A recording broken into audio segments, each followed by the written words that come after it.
Hello, listeners. My name is Charles Scott, and here we are again this fine weekend. I'm here with Charles Scott Jr. How you guys doing this week? Tuning in to our weekly conversation we have every week, not just about real estate, but things that can help you with your daily life. Today we're going to talk a little bit about some of the things that have happened in the past week and some of the interest rates that are out there and the reasons why you should sell. Usually we're talking about why you should buy, but also we're talking a little bit about today about why you should sell if you are in the, let's say if you have an opportunity to sell and if you are looking to maximize the investment on your money. Yeah, I was going to say, I was talking to someone last week and they live in a multifamily house, the mortgage is paid off, and they realized they thought the houses wouldn't be selling. They said, if I put my house on the market, I probably wouldn't get that much. I showed them some comparables. They said, wow, my house is worth that much? I'm like, yeah, and it's empty too? Yeah, you could capitalize on that equity. So if you're out there and if you are sitting on some equity, you're sitting on a property, and if you do not plan on, going out and having to sell this property and buy another property, now is a good time to maximize your investment, because you got to look at it this way. What a lot of people don't think of is real estate as an investment. I mean, that's what it is, especially if you already own a single family house and you bought another house and you wanted to collect the rents. That's an investment property. Exactly. You're not doing it out of the goodness of your heart just to create, housing for people. Because if that's the case, then you would just have low rents, keep it the way it is, not worry about making any money. You break even. Hey, get up in the middle of the night, go over and make all the repairs, cut the grass, shovel the snow, fix the house up, and not make any money, and just do it because you are such a good person that you want Goodness of your heart. Do it out of the goodness of your heart. And I don't know of too many landlords that are doing it in a sense like that, unless in some cases where people have relatives living in the house. And guess what? Usually if there's relatives, they're the first ones that want to sell because they feel as though the relatives do not appreciate them, don't want to pay rent, or don't want to pay adequate rent. And so they're saying, I want to sell the house because my relatives are taking advantage of me and I'm not making any money on this. Can't increase the rent, then maybe the grass isn't getting cut, they made a promise they would. A lot of things, there are a lot of factors in there. So, today we want to talk about some of the things that you can do. In the last week or so, we were talking about inventory is low. What's happening? What's happening in the real estate market? Real estate market, people say, oh, the real estate market is booming. You're doing good. We hear about all of this stuff happening in real estate. The prices are up. But, that's not all that great because you have to have inventory. You have to have something to sell. You have something to sell. I was going to say that. Yeah, you have something to sell because realize, even though the prices are still increasing somewhat, but the inventory isn't there. So, for example, you may say, I'm going to go spend the whole day with my realtor. We're going to look at all the houses in my price range. We're going to sit down and see. We look at the computer. There's only 4 houses. You can do that in an hour. I can compare it to, go back about 2 years ago when, I was trying to buy a car, remember? And oh, yeah. I went to all of the car lots. There was nothing out there. No cars. I was like amazed. You go to and many people out there, you can relate to this. Even if you went to buy a used car, you went to buy a new car. No inventory. You go over to the used car lot or you go to the new car lot and you look out and it's like, what happened? They're lucky if they had 4 or 5 cars. Yeah, right. Remember that? There were no cars. No cars at all. The salesmen were just sitting around and there was nothing to do. You go in the door and they all come running up to you. They want you to sell you, have you sell them your car. They want you to, there was no inventory. No inventory at all. And it's still not too great because they didn't have the, the chips. The chips. We had whatever happened to all of that? Remember all of the ships were out in the ocean? The ships couldn't land. There was a price gouging, the shortage of inventory. What is it, in California where they were? Well, that was the docks and everything. The docks were all... It's still going on, just it's not attractive news anymore. We have to move on to the next topic. So I'm sure these are still having trouble with the bottleneck, supply issues, the cars. But we're seeing it now in the real estate issue where there's not enough houses to sell. And why is that? Let's see. Let's analyze that. Number one, land. You just don't go out and make land. Can't do that. There's only so much land that's out there, and especially in your cities. In your cities, once the land is all built up and it's saturated, where do you go to find land? And whenever land is produced, it costs a lot of money. Yes. Now, when I say produced, maybe there was a vacant building that was sitting there. So someone bought the vacant building, they knocked it down, and now they got land to build the house. Exactly, but remember, that's expensive too. People say, Right. I live in a city where, let's say there's a bunch of factories from the 50s or 60s. They used to be a lot of jobs in the area, but people say, look at these buildings, they're eyesores. They say, why can't the city just knock these down and start building houses? People don't realize the soil underneath those buildings might be contaminated. There's a lot of things that go in with removing a factory, I would say, from an abandoned street. Contamination. When you, years ago, whenever there was the cleaners had chemicals. They clean your clothes. Well, they didn't have all of the EPA and the OSHA, All the rules and standards. You know, you see the guy at night, he'd take all of the chemicals that were all, you know, used up or discarded, go around the back and pour them in the ground. It didn't start all over again the next day. So after years and years of pouring them in the ground, if you had a restaurant, they had the grease. They had the grease at the end of the day. They go into the backyard, throw it in the ground. It goes into the ground and then into the water table and disappears. Think about these factories back in when World War II. The factories, producing, I'll say, some particular places, they produce buttons for the uniforms and all the waste that comes from all that. They dumped it right in the river. I'm not going to say what city, right in the soil. I could say one of the cities. Well, I don't know, maybe I shouldn't. Just about all the cities. But people say there's so much land downtown with these abandoned buildings, but that takes a long time and a lot of legislation to have it cleaned up. And you have to have an investor that has enough deep pockets to work with the city, possibly get some tax breaks, make it worth his while. Well, also, you got to look at it this way. If there's let's say there was a building on the land, and let's say the taxes were $10,000 a year.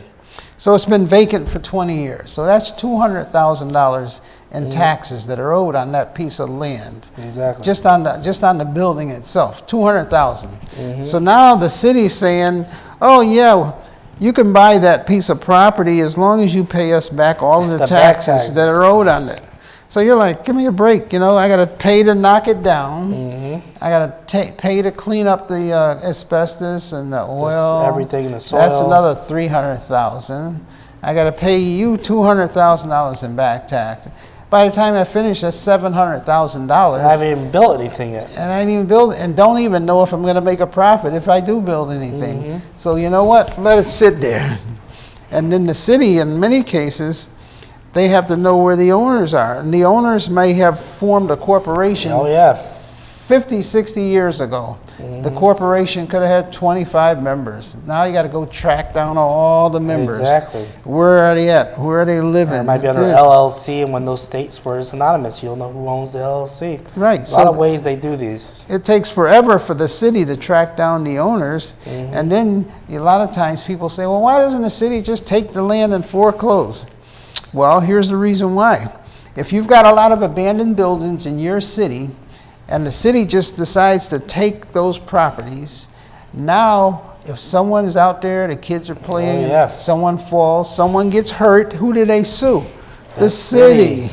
Exactly. They sue the city because the city now owns the land. If the city does not foreclose on the land, the owner is a LLC or a corporation. If someone falls and they get hurt, now the lawyer's got to figure out, you know, the lawyer probably will tell you, look, it's not worth suing. By the time we figure out who owns the land, by the time we find, and it's not worth it. They don't have any equity. There's no savings. I'm not getting paid. So if I'm not getting paid, you're not getting paid. It's a waste of time to even figure it out. But what we're going to see, I'm going to say not in just Bridgeport, but other cities around the United States, you're going to start seeing developers start building up. You're going to see buildings in your downtown area. All of a sudden, now there's condos on top of that building. There's apartments. You're seeing a lot of places, instead of finding new land or creating land, they're creating, what I'll say, more units on top of existing buildings. The other thing that I see is that they're starting to lessen up on the rules and the regulations regarding the asbestos, regarding the contaminations, because they realize, what are we going to do?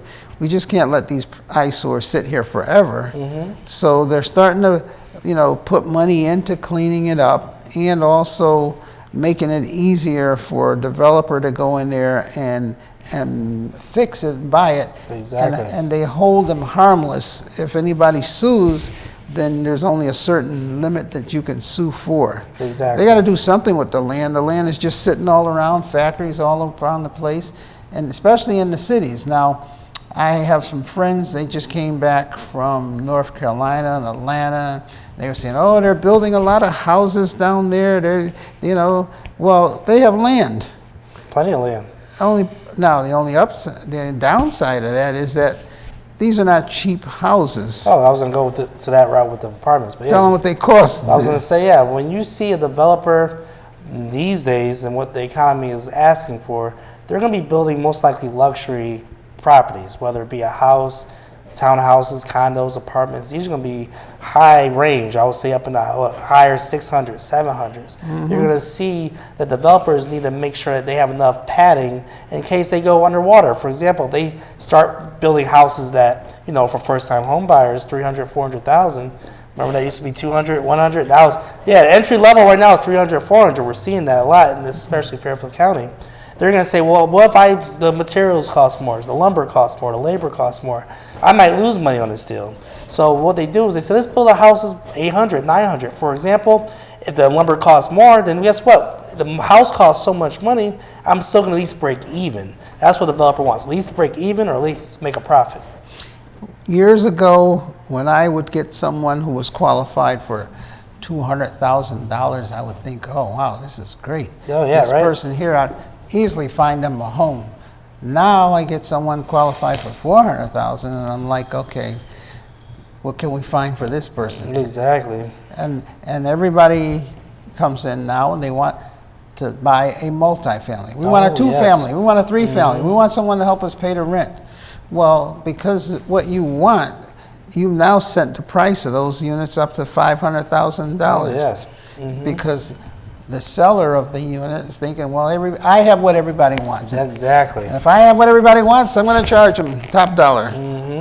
Exactly. They're going to charge top dollar, and they're going to say, look at it, and I have tenants in place, and their rents are high. So what you see is when it comes to the multifamilies, you're going to be running into, I would say, not to discourage you, but it's going to be more, I'll say, not hurdles, but more complications, I'll say. What it means is you got to start planning. Exactly. If you're out there and you're looking to buy a house, you have two alternatives: buy, don't buy, rent. But you've got to make a decision. Exactly. Sit down, get a piece of pad of paper and pencil, and look at it this way. Here's what encourages people to buy a house: high rents. High rents encourages people to buy a home. If you are renting right now, look at it this way. Maybe 15 years ago, you might have been paying $500 a month rent. Oh, wow. Then it went up to, I can remember having properties back in the 80s. My average rent back then was $750. 700 to 750 was the magic number. Yep.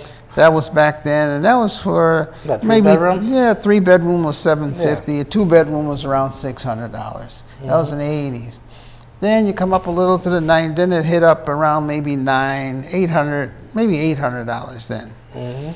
Then actually, even going back as far as 10 years ago, you're still looking at maybe $900. It was a plateau for a good, from 2000s to where we are now, just before the pandemic, I'll say. Then all of a sudden, the pandemic, kicked in. The average rent was maybe, even in some of the most affordable housing in the state of Connecticut was right around Waterbury, Connecticut.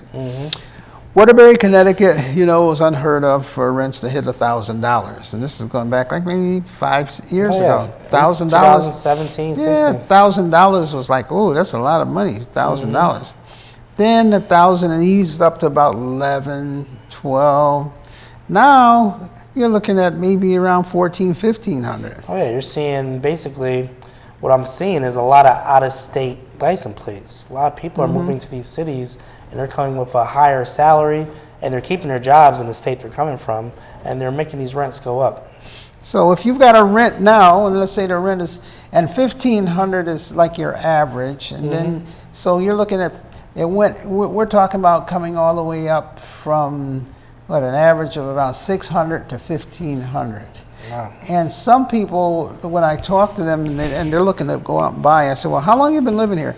Oh, I've been in this apartment 22 years. Oh yes, So 22 years, 22 24 years. years, you know, they remember when the rents were like $600, $700. And then what we do is sometimes we have people write down on a piece of paper, not to interrupt you, but they realize after all those years, how much have they spent? They bought the house 2 times over for the landlord at least. Oh, 4 times over if you figure out what it cost Oh. back when they started renting it. Oh yeah, that's true too. When they started renting that 3-family house, it only cost $70,000. That's what it cost back then. Exactly. 60 to 70,000. Now it's selling for 350, 400,000. And you know, and within a matter of 10, 15 years, look at it this way: within 10 or 15 years, they actually paid for the house. Exactly. So now let's look at if you're paying a rent of $2,000 a month. Wow. So $2,000 a month, that's 24 months, so that's what's 240, that's 300, wait a minute, that's $30,000 a year. Just about, 10 times 20, 2,000, well, it's 20, yeah, 2,800, 2,000. 28,000. 28,000 per So year. you're paying almost $30,000 a month in rent. So if you're there 10 years, you've spent what, 300,000. Just about. Yeah, so it's the same thing, just different time, different ratio, more rent. Exactly. If you stay in an apartment building 15 years, you've paid for the apartment. You paid for the house. Look at it that way. Look at it that way. No matter when it was, whether it was 15, 20 years ago or whether it's now, because now you're paying more And money. remember, when the new landlord takes over the house, becomes owner, he's going to raise those rents to, I'll say, satisfy his mortgage and to have money left over. That's the whole goal. So think about it. Any renter, if you're in a house, a multifamily, whether it be the first, second, or third floor, after 15 years, you've put enough money in that house that if you would have had your own property, you could have basically bought your own as far as equity goes. Now, when I said, what do? Okay, you're out there now. Maybe you can't afford to buy a house. Maybe you can't afford to put all that money in.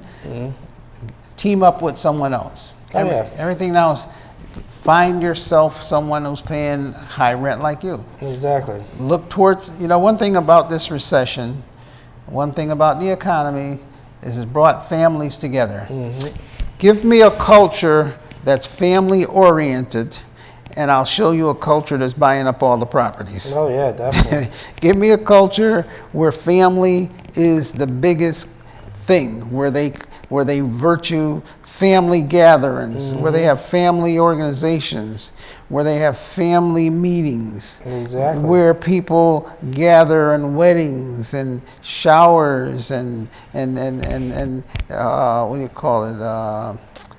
When people go away and they have family reunions. Oh yeah. Where there's a lot of family involved, you will find a lot of home ownership. Exactly. Because as they get together and they get along, they buy property together. They live. Some cultures, you know, when they come to this country, first thing that they think of is opening up a business. Oh yeah, we see that a lot. And the first thing they think of doing is, it doesn't take much to open. Maybe they cook. Maybe they're tradespeople. Maybe they fix other people's houses. Maybe they do house cleaning. I'll say this. I've seen this with a lot of, I'll say, people that call me looking for apartments and houses that come from different countries. A lot of them come from the country already with the skills, like they're going to open a restaurant. How about this? The employees live with the owner of the restaurant. They all live in one place. They rent it out. And as they, I guess, meet their financial goals, then that person goes out and they get their own, whether it be a restaurant or investment property, and they branch out from there. But they all go back to the source, the person that brought them over here. Not only that, what we see happening is that many of the owners of the businesses buy a property and put their workers up in that property. Yes. So that the person may own a restaurant downstairs and he may buy the 3-family house. And the workers that work downstairs live upstairs in the 2nd and the 3rd floor. Yes. And he rents out rooms, or she rents out rooms. So if you got 5 rooms, there's 5 workers, they end up renting out those 5 rooms, and they charge each person maybe $100 a week for rent. So you got 5 people in 5 rooms, $100 a week, that's 500 times 4, it's $2,000 a month that the owner is using to pay the building off, and also has his business in the building, and is making money from, maybe it's a little restaurant, maybe it's a little bodega grocery store, maybe it's someone who does sewing, You have to become more creative in this life and not just think, well, I'm going to go out and find myself a job and I'm going to try and save some money and buy a house, because now you're making money, but your money is not circulating within your sphere of influence and within your family. It's going outside, and you never have an opportunity to save money. So when you think about opening up a business, many of the people that I'm talking about, they do not go to the SBA. They don't go to the bank and take out a big $300,000, $500,000 loan to open up a business. They get a little storefront. Storefront might cost them $1,500. Now they got an idea, and they share that idea with another family, or we can cook some cookies here, and we can bake some pies and cook some cakes, and we can open up, and we can get a little sign up there, and we can go to the health department and get a permit, and we can get a license, and then we could take and get our cousin there to drive around and offer these cakes to the neighborhood. Now I was going to say that. Now people may say, well, I'm already doing that right now. Maybe I do have a side business. I'm operating out the house. I'm doing this. But remember, when you go to the bank, they're going to want to see tax returns. I know dozens of people have businesses, but they don't file taxes. They just take the money and they spend it. You got to reinvest that into the business, buy more product, and pay taxes. Remember, the bank's going to make sure that you're a profitable business and that you're making money each year in order to loan you money. That's how it works. Yes, exactly. So all of that money that you make and you spend that money and you don't put it back into your business, it doesn't help you. Yes. And also, you're doing it on your own. If you've got 3 or 4 family members helping you, one spends money on this, one spends, and the other 2 save their money. So you're able to, most startup businesses I watch on TV, and they always interviewing these, how did you start? Well, my mother came here and she was a good cook, and we started this over here in our kitchen, or we started this business in our garage, or we started this down in the basement, and we started doing this and the materials, and we all pitched in, and now they got 20, 30 employees. They own the building, they own properties. So what I'm saying is that don't wait for someone to give you a handout. Don't look for everybody coming in saying, well, what government programs are there out there to help me do this? Think of what programs you yourself already have within your community, your family. Pool some of that money, because if you're looking for what everybody else is looking for, it's like real estate. It makes it harder to find. Exactly. If you want what everybody else, and if you're waiting around for your dream ship to come in, it's like people say, I'm waiting for my boat to come in. And you say, well, did you send a boat out? No. Well, how are you going to wait for your boat to come in? You never send one out. Exactly. You'll be waiting there forever. In other words, your boat's out there going around in circles, People realize you got to build the boat sometimes. You got to have some control over the boat. You got to know what's on the boat. The boat might come in and have a whole lot of damaged merchandise. Yeah, how about that one? What's on your boat? What'd you order? You got to have a plan. You got to know what you're doing, and you got to have some kind of idea. And don't be afraid of failure. Oh yeah, that's what I say. People not be afraid. They try once or twice, they don't realize it's a journey. It's more of a marathon than a finish line when it comes to entrepreneurship. What we can encourage you is do not be afraid of failure. Because, what is it? A baseball player gets up there and if he goes at bat 10 times and he strikes out 7 times and hits the ball 3 times, he's a hero. He's batting 300. Yeah. That's supposed to be great. Yeah, see what Michael Jordan used to say, you miss all the shots you don't take. So keep shooting. That's a good one. You miss all the shots you don't take. So exactly. You got to get out there. You got to get out there and you got to take a chance. Hey, if it doesn't, first of all, remember what I said. You're not going to the bank and borrowing $500,000 to go into business, and then if it doesn't work, you owe money for the rest of your life. You're going out there and you're using your own labor, you're using your own materials, your own supplies, and you're putting in whatever money you have. If it doesn't work, start all over again. Maybe you had the wrong formula. Maybe you put the wrong ingredients in. Do it again. And if that doesn't work, do it again. Do it 5 times, 6 times. Just keep doing it. Don't give up. Try this, try that. Sometimes the timing is just not right. Maybe your product is great, But you got to keep trying and trying and trying. Exactly. Hey, you pay rent every single month for Yeah. 20 years, and that to me is not a good thing. So you struck out every time you pay rent, and you pay rent 12 times a month times 20 years. So that's like 300 times. Oh yeah, exactly. You know that you've been doing that, or you know, so why not get out there and try something? You know. Yeah, and also for people that may say, I have a full-time job and I want time to become an entrepreneur. Remember, like with that full-time job, if you've been on the job for at least 2 years, find another family member or a friend that you trust, and they've been on the job for 2 years also. Go to the bank together. You'll be surprised. I mean, we've helped some great, I would say, odd couples, like whether it be an aunt or uncle or someone just say, I have a family member that makes a good amount of money, I make a good amount of money, or even I have a good amount of money.